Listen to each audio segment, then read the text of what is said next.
See, I've been watching CMOs, and I've worked closely with CMOs in various functions all across through my career. And like I said, this is a very important subject for me. And looking at how a CMO can really create value from a CEO perspective, and that's a perspective I will bring to the table.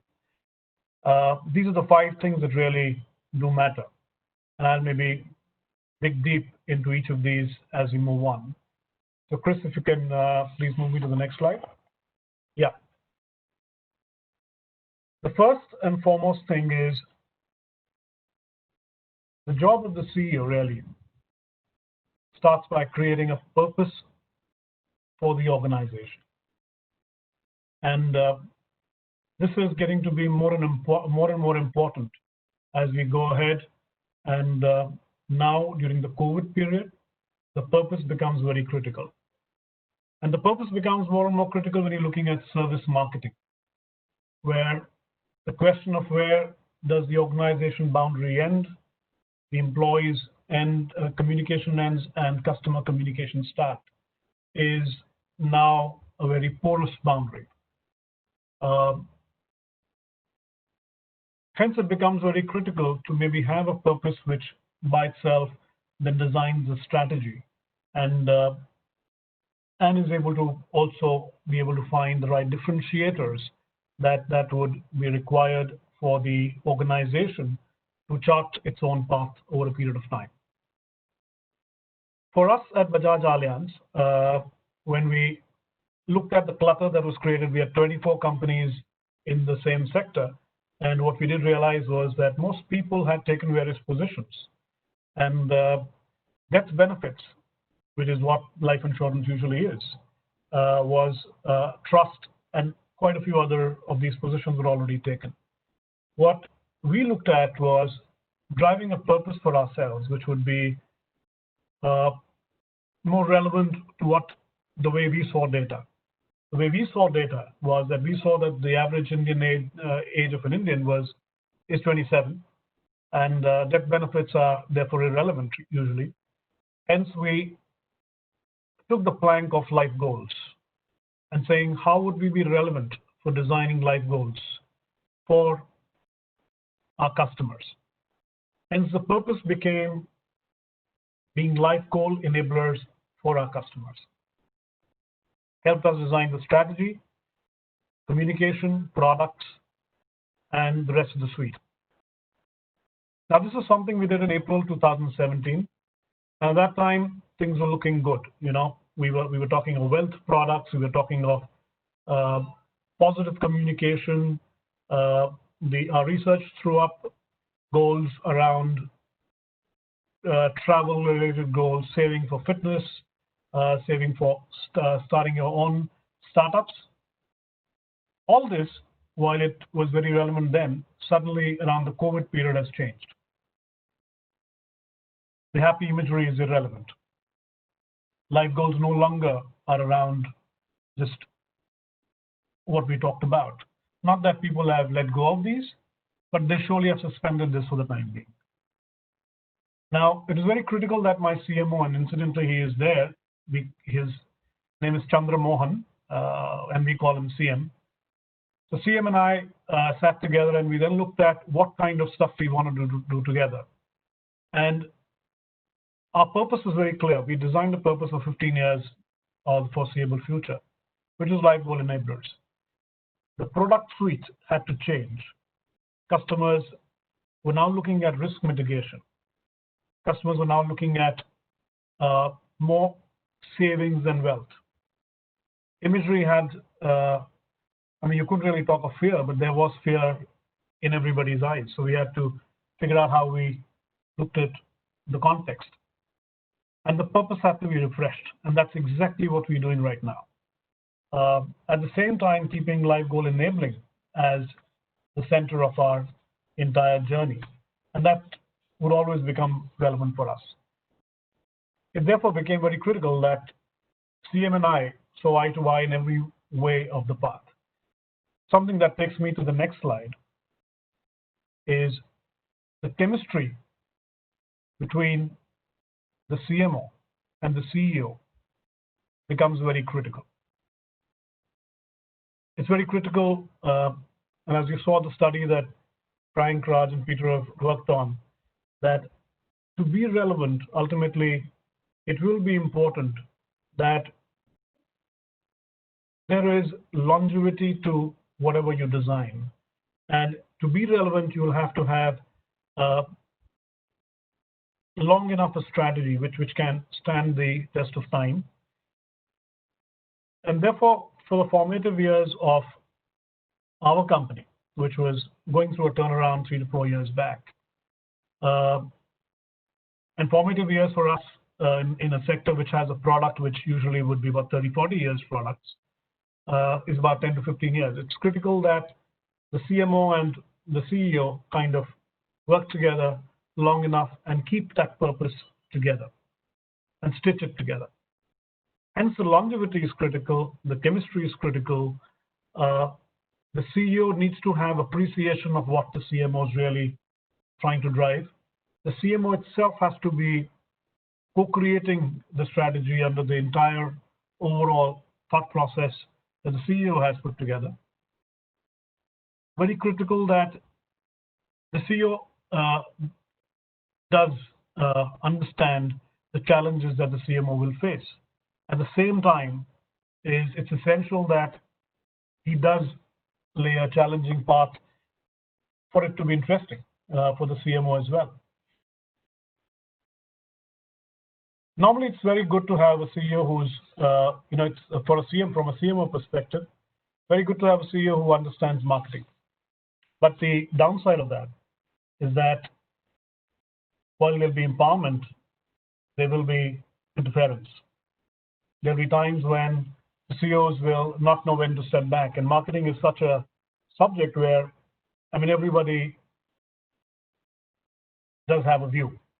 It's like picking up stocks, right? So everybody thinks what stock is good. So similarly, marketing, everybody has a view on imagery, and I've been through so many times, and it's number of times where you step back becomes very critical.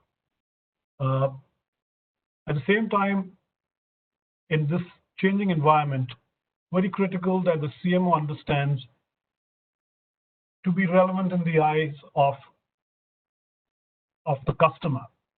What is really going to be the technology interface that is going to be relevant? Because what I am seeing is that CEOs are spending more and more time on innovation. And how do these technologies and these tools change over a period of time, and particularly during COVID when there is this huge movement towards digital, how does these various tools come in ready? So the CMO has to be ready mentally to be able to pick up these as we go. Can you take me to the next slide, please?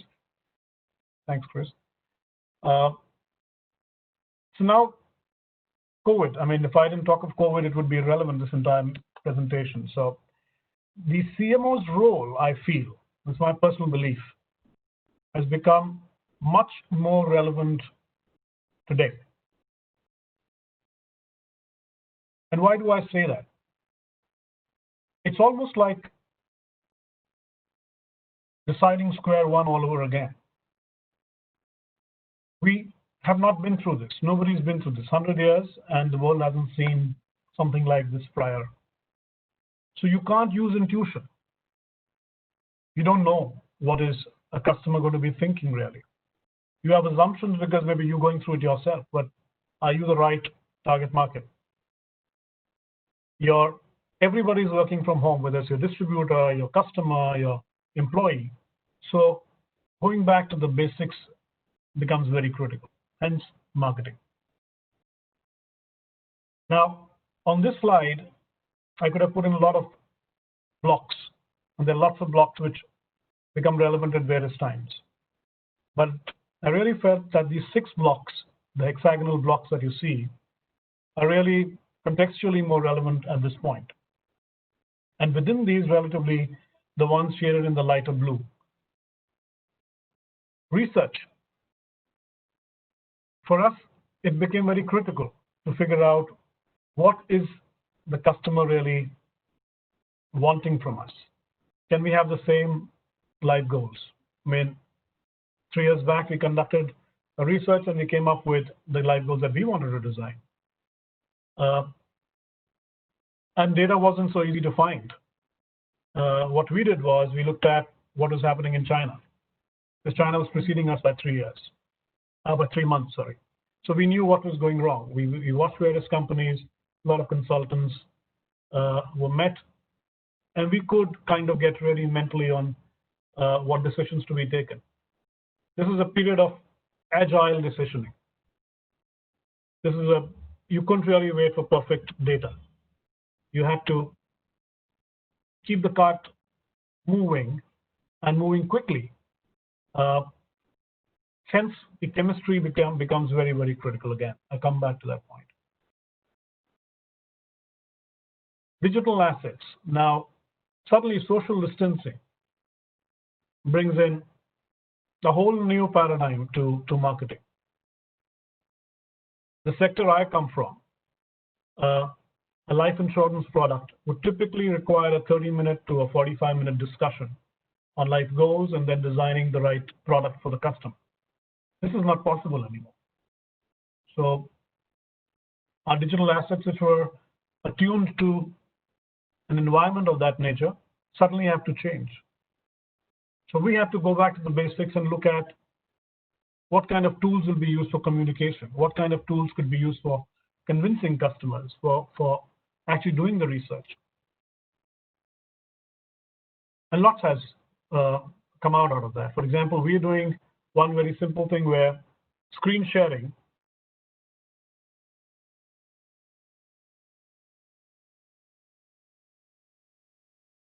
actually fill in your form, you can look at the products, you can actually work together and close your transactions, still being at a distance. For the marketing team to be able to acknowledge, to use this became very critical. If I look at the last blue block on the left-hand side, adoption of these assets suddenly becomes more important than maybe anything else, hence the internal promotion. And that's a different world altogether, therefore. I mean, how are we going to get people who are usually lethargic to use technology to be able to use it a lot faster? Not just customers, but more so the first naysayers are usually your own distributors, your own salespeople. So that became very, very critical. And hence, the work done in marketing by the marketing team became very critical. What kind of internal promotions to come up with? What kind of communications, videos, enablers? A lot different. Next slide, please. Thanks, Christine. Another aspect that I thought I should bring forward, this came in our pre-meeting for this presentation. And I think Raj picked up this point that maybe I should just talk about the relevance of the CMO with respect to what we're seeing in the boardroom. Now, I know in India, and I can surely talk about India, is that the board has suddenly gotten very interested around what's happening to the customer. I remember 12, 15 years back, there were periods where you could have board meetings and you would just be discussing so much more stuff around other things in a company that not once would the customer get mentioned. And then we were lucky enough to have almost, I'd say, somebody who was really, really keen on customer centricity. And since then, I've realized the last 12 years, particularly, maybe it's related to 2008 and the crisis then, something changed, and boards in India particularly started looking at a lot of things around the customer. For example, my board member used to actually count the number of times the word customer was mentioned on board slides. Now that is really, really tough because you have to therefore have something relevant. You can't just have a board presentation. Our board audit committees started having discussions around offerings for and how we were using assets to offer products to customers. This is becoming the changed world of financial services, as I can see. And I don't see this being very different from a discussion happening, let's say, in Allianz in Germany or in other companies as well. As the board is getting critical about customers and how does the company talk to them, it becomes critical that we get tools to measure them and talk about them more often. Standardization of communication becomes very critical. So the CCM became very, very critical.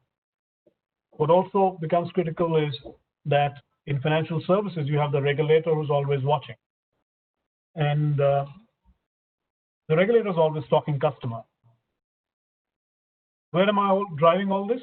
Well, I'm driving this to the fact that the role of the CMO, therefore, becomes more and more critical and has to get meshed up in the entire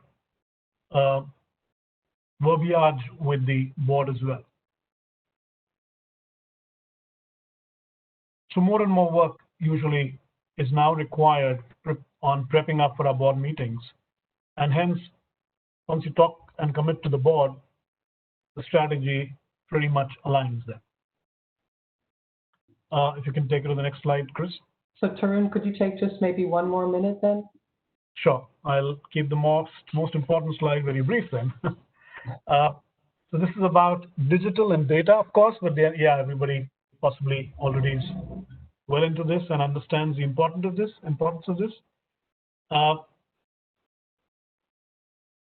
We all know that there's a lot of data out there, and now we can capture it as well, and we can use it. Hypothesizing on this data and with this data becomes very critical for the marketing team to really get to do. A CEO cannot take decisions anymore without this data. There's just so much that is available. Just a case in point for us, when we're now going towards our journey and now maybe the second leg of our journey on life goals, very critical to define personas, very important to get data backing this up. And the persona is not just about just basics on demogs and others, but also on the experience the customer is usually asking for on using digital assets. And each of these assets does land up throwing that data. And very critical then the CEO and the CMO use these two effectively. That's where I'll leave it. Thank you, Chris.